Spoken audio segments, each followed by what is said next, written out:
കഴക്കൂട്ടം മണ്ഡലം രാഷ്ട്രീയ കേരളം ഉറ്റുനോക്കുന്ന ഏറ്റവും വാശിയേറിയ പോരാട്ടം നടക്കുന്ന 5 മണ്ഡലങ്ങൾ എടുത്തു നോക്കിയാൽ അതിൽ ഉൾപ്പെടുന്ന ഒരു മണ്ഡലമാണ് കഴക്കൂട്ടം മണ്ഡലം. UDFന് വലിയ സ്വാധീനമുള്ള മണ്ഡലമായിരുന്നു ഇത്.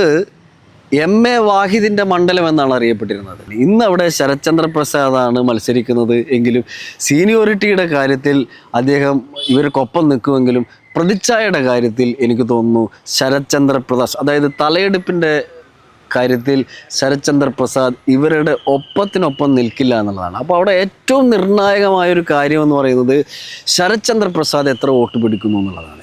ശരത്ചന്ദ്ര പ്രസാദിൻ്റെ വോട്ടിനനുസരിച്ചാണ് അവിടെ മുരളീധരൻ്റെ സാധ്യത എന്ന് പറയുന്നത്. ലോക്സഭാ തിരഞ്ഞെടുപ്പിൽ BJP ലീഡ് ചെയ്ത മണ്ഡലമാണ് കഴക്കൂട്ടം.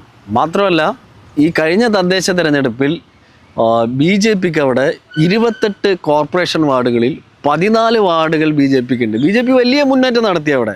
പക്ഷേ വാർഡുകളുടെ എണ്ണത്തിൽ BJP മുന്നേറ്റം നടത്തിയെങ്കിലും വോട്ടുകളുടെ എണ്ണത്തിൽ ഇപ്പോഴും അവിടെ LDF തന്നെയാണ് മുന്നിൽ എന്നുള്ളത്.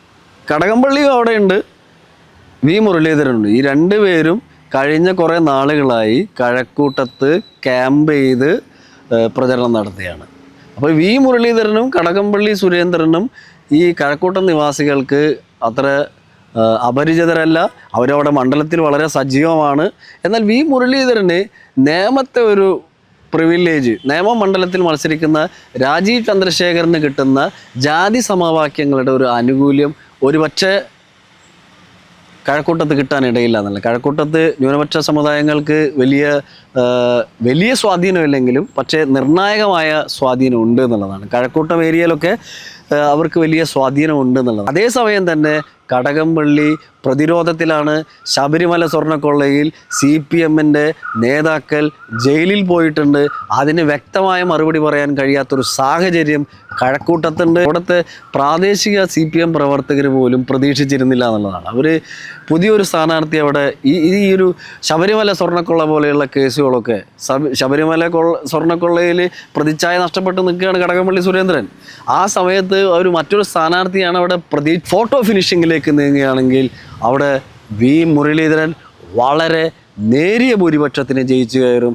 അതല്ല കഴിഞ്ഞ 2021 തെരഞ്ഞെടുപ്പിലെ പോലെ ഇത്തരം ആരോപണങ്ങളെല്ലാം തള്ളി തങ്ങൾക്ക് അനുകൂലമായൊരു ഗ്രൗണ്ട് സപ്പോർട്ട് കടകംപള്ളിക്ക് നിലനിർത്താൻ കഴിയുകയാണെങ്കിൽ പോലും അതും നേരിയ ഭൂരിപക്ഷത്തിനായിരിക്കും ജയിച്ചു കയറുക.